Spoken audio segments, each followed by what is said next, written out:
I'm Clayton Collins, CEO at HousingWire and your host for the Powerhouse podcast. And today I am joined by the man, the myth, the legend, Mr. Logan Mohtashami, the charts guy. Logan, welcome to Powerhouse. It is wonderful to be here. It's been a long time since you and I have done a podcast together.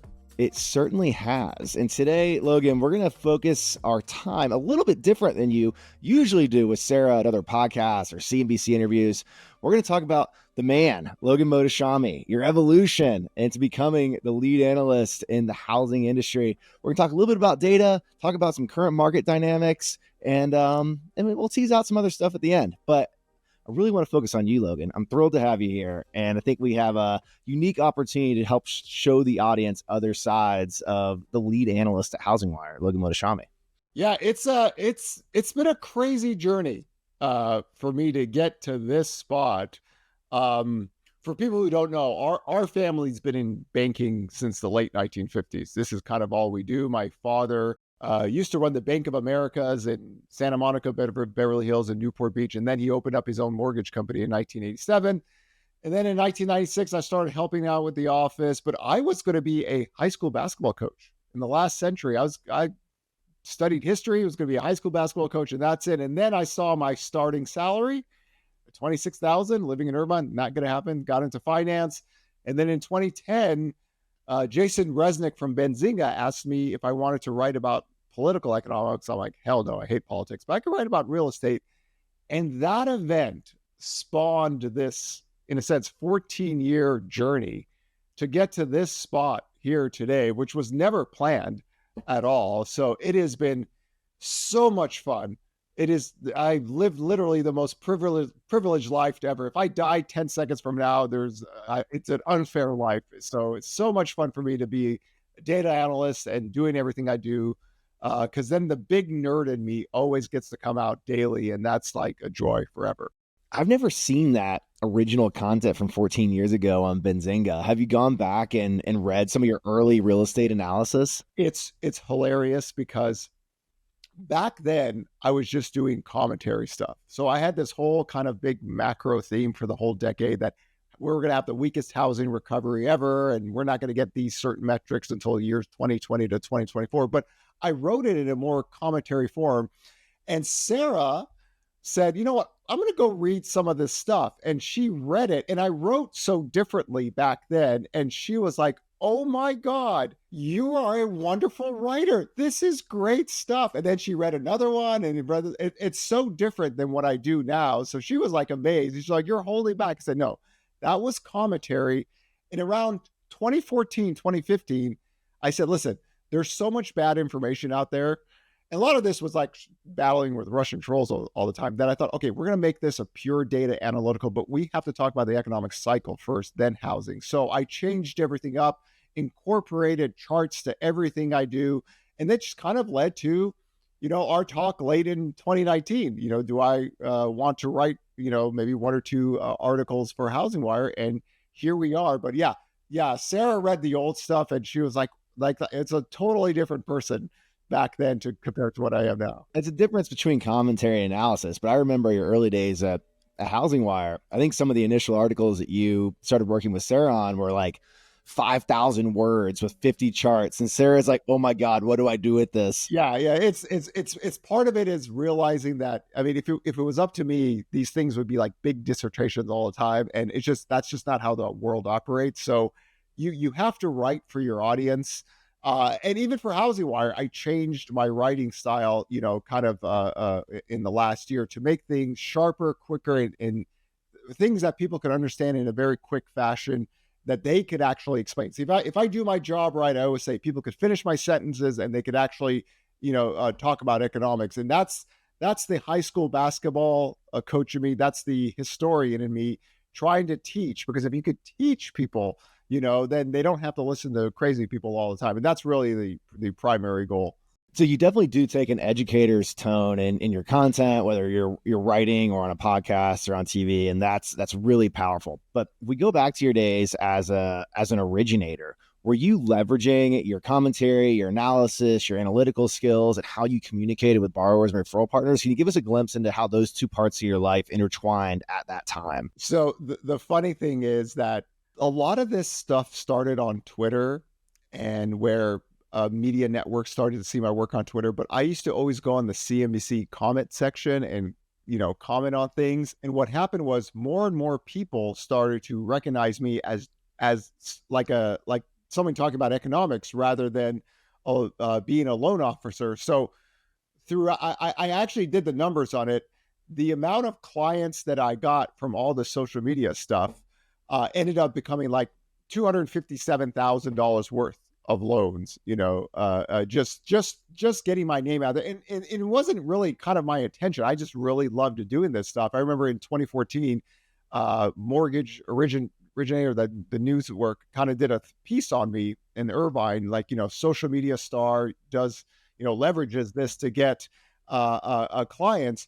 But the funny part, it was really kind of never about that. That's why I think it's everyone else is doing exactly what they should do with social media, with their work as an LO, is promoting their business.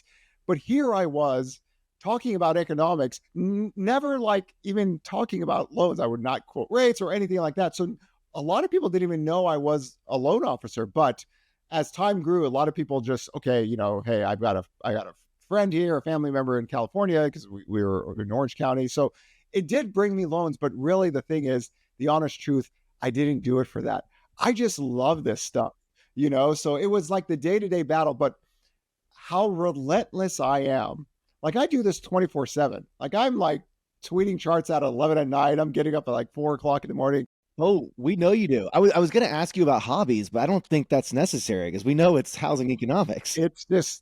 I am, even when I'm like on a vacation, even if I'm in the Caribbeans or anything, I am there. I don't stop. Like, the fear is stopping to me. It'd be like a fearful thing. Like a really good story is like in high school when we're all graduating, everybody got these awards and they said, here's the award for the person that got the most attendance. And I'm like, here I am, captain of the basketball team. I'm sitting with all the jocks. I'm like, what idiot loser guy got that award?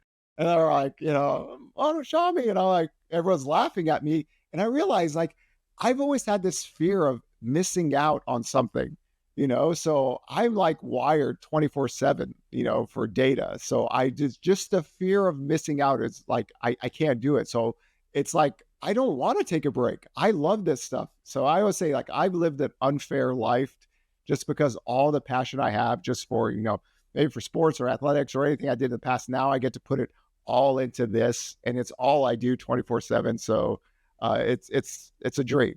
Okay, so we're starting to understand a little more about Logan here. There's this internal drive not to miss anything that happens in the markets, and I think that's one of the things that attracts a lot of us, like myself, to media and financial markets, because it never stops. It's a machine that keeps on going, and you do start to feel that fear of missing out emotion if, like, you're not watching for the next big thing that's happening or that next data line. How do you manage this 24/7 market? And like, you're watching global indicators. We're going to talk about inflation in a few minutes, which has like so many global, like, how do you manage that as with the rest of your life and get rest and sleep and stay healthy? Like, you seem to be able to do it all. There's something on my wall here that says running on no sleep, and I've had that poster for, I think, maybe like 15 years. Fortunately for myself, I'm actually extremely healthy. I train 24/7. And because of my health, I can actually have very long days that I don't get tired. And my brain is always wired to anything because of technology now. 30, 15 years ago, you couldn't get information like this. Now, because of this vehicle, I can get wired to global markets, US markets, anything out here. And it's like my brain has the 10-year yield attached on one here, and then the commodities market, it just never stops. But also, you have to have, the physical ability to want to do this. And part of it is it's the mental attitude. I always think the mental attitude you have to have first. So I always joke with people. I said, think of me as a strong safety in football. And all I see is one overrated tight end who talks a lot of trash that I know is soft. And every single day I wake up in the morning, when that guy comes down the middle, I'm going to knock him on his ass so everyone gets a seat. I literally have that like mindset that's the athlete in me where you want to win. There's a lot of people who look terrible, but they want attention. Like they don't mind losing as long as they get attention. Like I would swallow my own vomit if I was that person.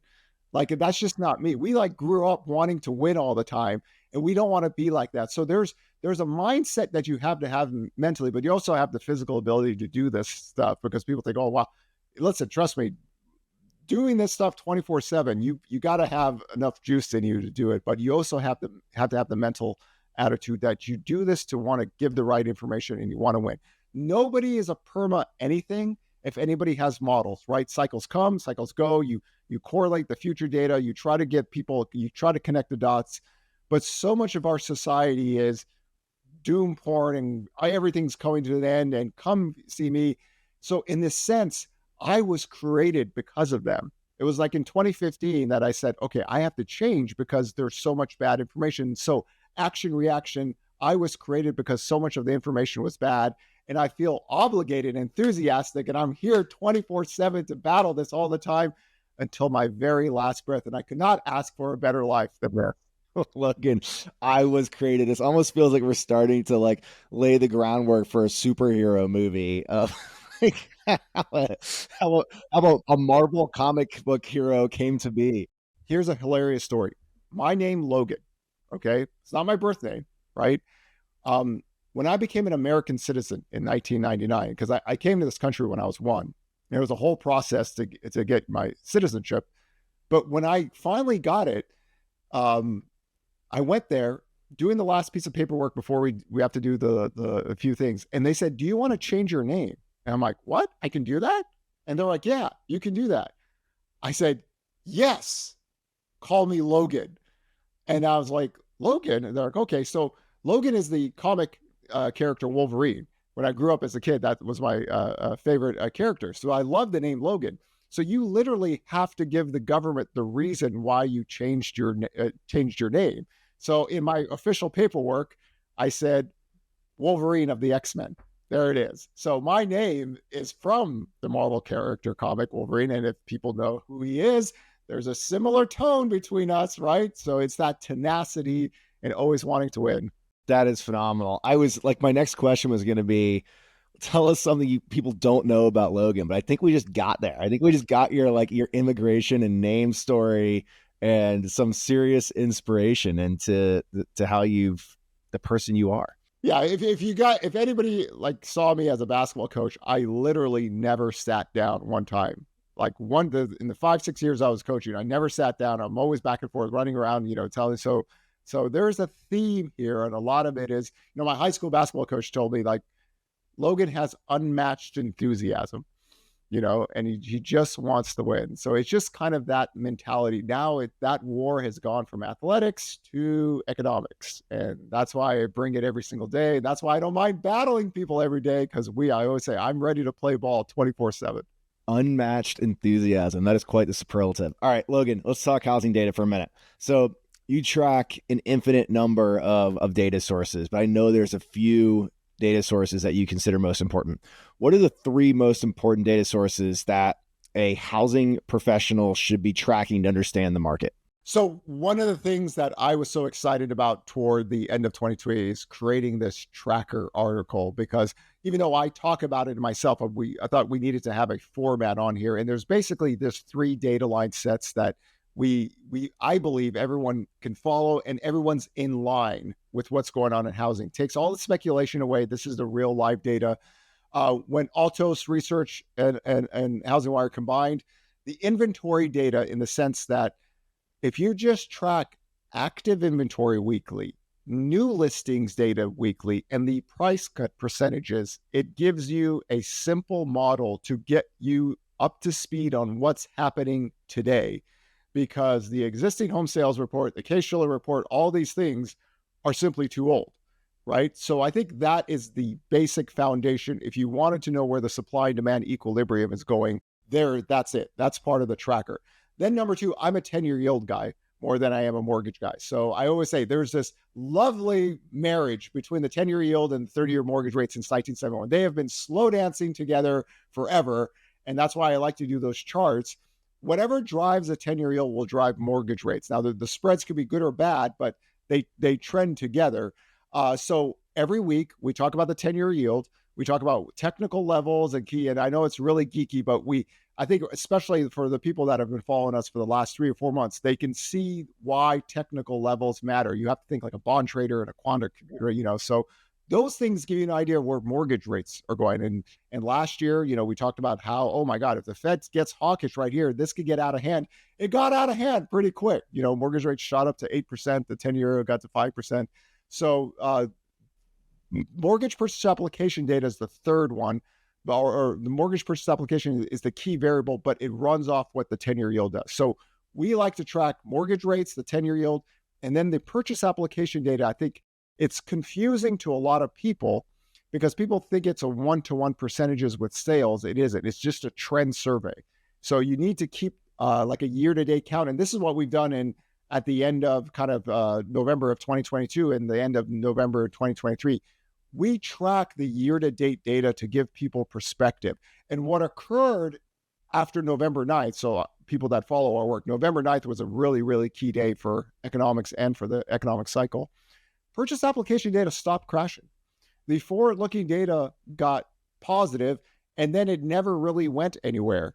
And I think so many people just don't have the training. They think home sales are still crashing. They're not. They're just basically bouncing. And this is a big part of my work, that it's really rare to go under 4 million. So purchase application data, 10-year yield, mortgage rates, active inventory, new listings, price cut percentages. We put them all in the tracker article. Then we talk about what's coming up in the economic data front, what can move the market. And then this way, everyone is on the same page of what the real data. That's the full picture. That is the full picture. It is not a simple one. There's a lot of moving pieces to truly understand the housing market. Where do you think professionals, so we're talking about loan originators, real estate agents, leaders who are talking to their teams, where do you think people go wrong in misinterpreting some of the housing market data? And I'm not like, we're not going to go do like the Twitter troll bashing here. This is like professionals who are trying their hardest to explain the market, but might misunderstand some of the data. I just had a real estate agent yesterday come and tell me, and she's like, she just got part of the tracker article and my work. And she's like, I cannot believe I wasn't introduced to you earlier. It shows that the real estate agents and the mortgage people that I was listening to was what were wrong. My thing is that if you're a professional, you want to work with real-time actual data. You don't want to work with old data, and you don't want to listen to people with, I would say, speculative ideological takes. And this way, I say, math, facts, story, math and facts will tell you what's going on, but then there's the storytelling aspect. Stay away from the storytelling aspect and focus on actually authentic data, and make sure that data represents the reality of what we're dealing with. And I think what I've seen, I've got a lot of people to come to us because they see that, okay, there's something here. Look at the historical data lines. Look at to see if you're people. I remember I was at a Utah conference talking to mortgage professionals, and a person in the crowd was like, oh, but I listened to this person, and she was very adamant. I said, well, your person's been wrong for 10 years. So why would you listen to somebody that's been wrong for 10 years? So you've been telling your clients bad information for a long time then. So I think you need to listen to people that actually show data, and you can back test it. Go back. I always say, go back and look at their forecasts and everything. And this way, the information you give to your clients is better. Now, one thing that's gone great, our nerd tour across the country, whenever we go to the events, I've realized so much of this data nobody's ever seen. Like, they're like, what? Why? And getting that data and then explaining that reality to your clients, everybody tells me I feel so much smarter. My clients feel so much better about in this way, you're ahead of the game on a lot of people because you're just working with the live data instead of kind of like a speculative theory out there.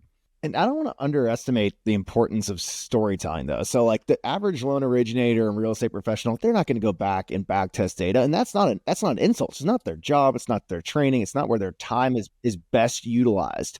So, like we can talk about like doing the analysis and back testing and watching real time data, but ultimately, even me as an executive, I run a information services and data company. I'm not going back and back testing data. I'm hiring people like you, Logan, to like do that work and then review the work and trust that we're putting the right story forward so professionals and executives can go out, make decisions and guide and lead teams. So I don't want to underestimate the importance of telling a story because that's how most people consume information. Like they need a narrative. They need a storyline to remember the data points that I think naturally are stored in your head and your mind, or just harder for some people to like hold on to like the specific data points. The story is incredibly important. And that's why our podcast has been a top 10 business podcast for almost 2 years now. The podcasts allow me to tell the story verbally without the charts. And so many people have just, they enjoy the banter between Sarah and I, but we also try to keep things so simple in our storytelling that everyone could relate them. Like I always say, that if I'm doing my job right, people are finishing my sentences for me. Right? If I'm doing my job right, everyone realizes, okay, I could feel confident about talking about it. And I think that's the podcast was a critical aspect in the storytelling of it. Because listen, trust me, charts aren't for everyone, man. It is just, it's economics done right should be very boring. It's not designed to be this fun, hot, sexy thing, right? It's boring, tedious work. So the podcast, I think, gives us the avenue to where I could show a little bit of my personality and tell you the story of economics in an entertaining way that people can relate to. And I think that's part of the success that we've had with the podcast. And part of it is, a lot of times when big outlets get to interview us, we get a lot of new people. And then everyone's like, wait a second, this is entertaining, fun, and informative, right? And I think that setup with the podcast and the tracker article together, boy, that's a lethal combination of information that's digestible and people can understand it. Yeah, and I think you're spot on. And that's the great insight of how important the podcast is and like actually telling the story of the data in a more simplified way than you can do when you have the crutch or detail or back test of the charts that we can do in the tracker. I often find for myself, if I'm needing to tell the story of how's the market, what Altos is so great at, I often end up needing to triangulate between listening to the podcast, reading the tracker, and listening and watching one of Mike's weekly webinars on active market data. But I need to triangulate those three things for me to get my story right. That's kind of kicking off some product ideas in my head of how we can make that faster for people so they don't have to triangulate the way I do.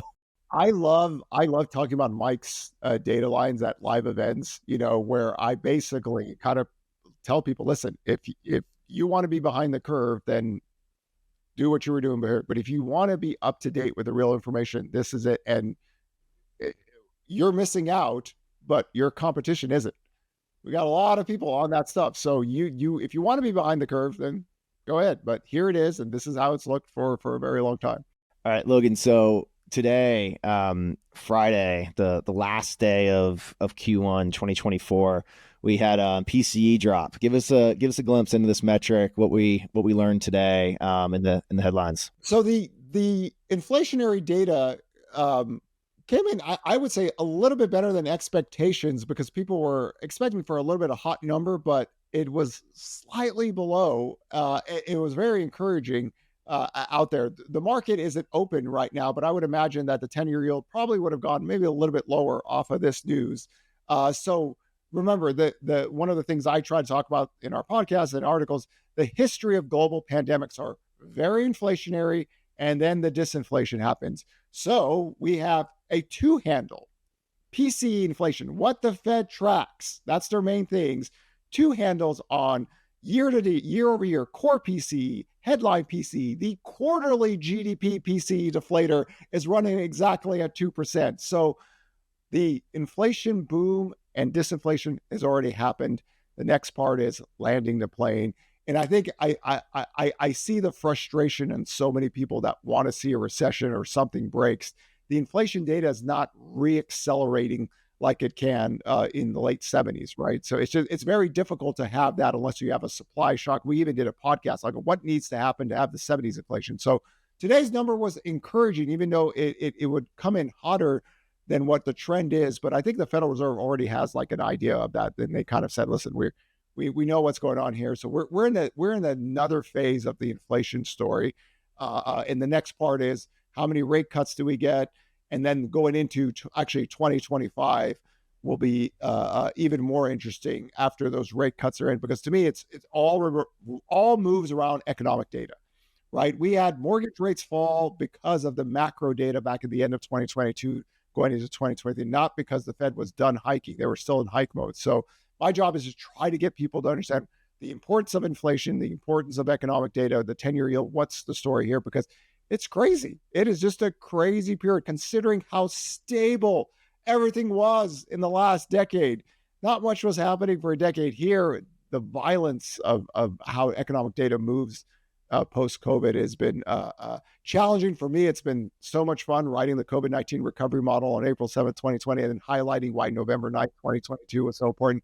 But our job is to tell the story and give the information so people have a better idea on how to move forward. You've had some bold market calls in the last few years, and they have been correct. I'm looking forward to the next one. Yeah, I would even say the November 9th call in 2022 was kind of even more important than the COVID. COVID was such a historical shock that we were so depressed at all economic activity that it didn't really matter. We were gone. That was a no-brainer. November 9th, 2022, boy, it was all hell was breaking loose, and we're trying to like thread a needle, in between all that chaos. So that was a more complicated call. But yeah, we're here in 2024. There's no recession. Home prices aren't crashing or anything like that. We just have rates too high. Just get low rates, like I talked about on CNBC yesterday.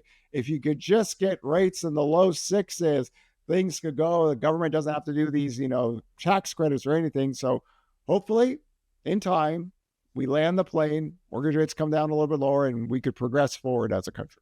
I was just listening to, you and I share an interest and love for another podcast in the industry, or not industry, financial markets, Animal Spirits, by Ben and Michael. And I was listening to their episode this morning. They were talking about the roaring 20s and all the metrics that are showing that the 2020s are a lot like the 1920s in terms of just economic success. And I'm like, the one thing we don't have is mortgage interest rates that are cooperating so the housing market can participate in this roaring 20s period as we see stock indexes hit all-time highs. We wrote about that actually like 2.5 years ago, how the backdrop here could be like the roaring 20s as well. And, this is a very unique cycle. But again, the United States of America is outperforming the world for a very simple reason. We have better demographics in China, Japan, and Europe. And our household balance sheets just look a lot better. These are things that I've been a staple of my work for the last 10 years. And we just ran into this unique cycle. And a lot of these recession models or anything like this, there are things that are incorrect about them. And our job, again, when the data starts to get into that really, really negative spot for the U.S. economy, we'll be able to see it. We highlight data like this. But I think the surprise of what's happened in 2022 and 2023 really shocked people. And I hope people understand that you should listen to people that get it more right than wrong. Yep. All right. So Logan, when you started this nerd tour and have been going all around the country, speaking at Realtor Association and MBA Association and corporate events, it's been awesome. We've brought so many new people into the HousingWire ecosystem, and we've been able to talk to a lot of the companies and associations that are enterprise members of or enterprise subscribers to HousingWire, which is a really cool way to engage our core audience. But when you started this tour, I said, Logan, go out and talk to the world, but when it comes to the gathering, which we have coming up in a few weeks, you better bring the heat and bring some new insights to stage. I don't want you saying the same thing on our stage you've said on every other stage in the country over the last year. So you bringing some heat to Scottsdale? Yeah, there's going to be a unique format to how we're going to show what the current data is going out for the rest of the year. And there's going to be some new charts that I brought into the presentation.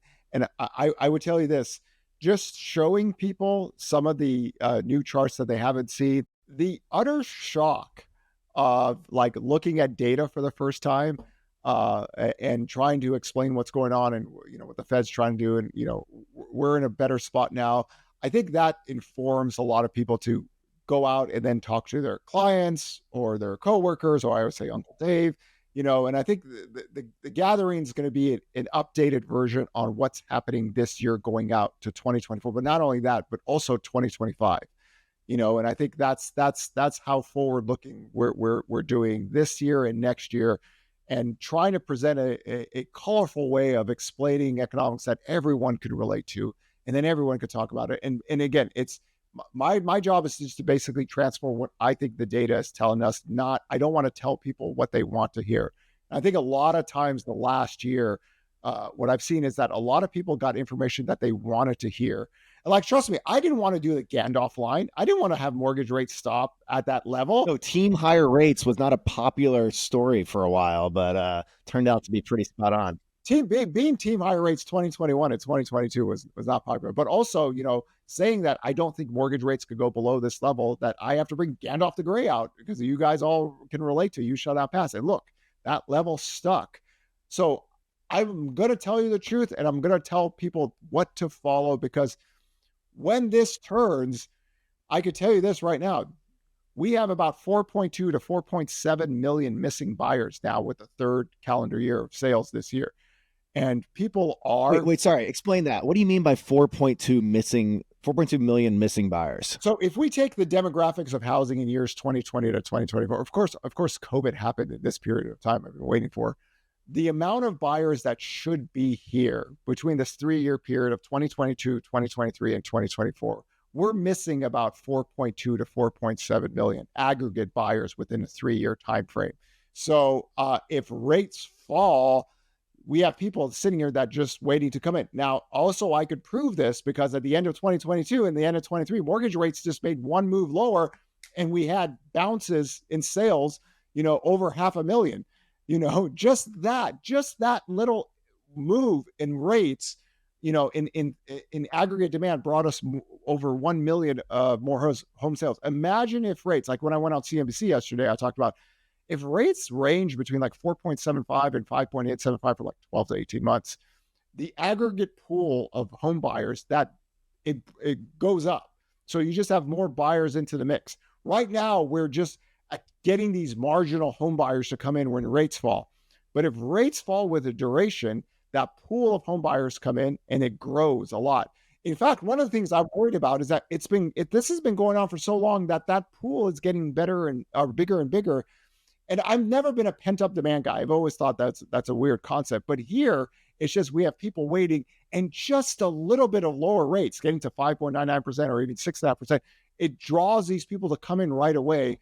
Imagine a lower for longer mortgage rate period with people can plan and go, okay, I feel more comfortable now. Because part of the problem is having rates so volatile, going from 3 to 6, 6 to 5, 5 to 7.5. It's not a functioning market. I mean, 2022 showed that it was the fastest collapse in sales ever. But man, we get lower rates for longer, then people can start planning and doing it. And then we progress as a country, because that's what we've done, like I've always said, since the Peloponnesian War. Logan, phenomenal conversation. I'm excited to see you in a few weeks in Scottsdale for the gathering. Events are a big commitment for our audience. Like it's time, it's resources. It's not cheap, but we are making a commitment that our guests are going to get actionable insights, actionable intelligence. I know you're going to be a big part of us delivering on that commitment. So I'm pumped to have you on stage. Yeah, and I get to see my fellow nerds, Odetta from First American and Daryl from Redfin. And it's not just my presentation. We're going to have an on-stage discussion with Odetta, Sarah, and I. So it's going to be fun. I can't wait, because talk about a time in like history where you actually need to know what's going on, especially in 2024. It'll be very informative, but very fun. All right, Logan, thank you for your time. Thank you for sharing more of your story, a glimpse into the man behind the charts guy. To our powerhouse audience, thank you all for tuning in today. I'm excited to see many of you at the gathering in a few weeks. For those of you that are celebrating, I hope you have a great Easter weekend. We are signing off, and thank you. Have a great one.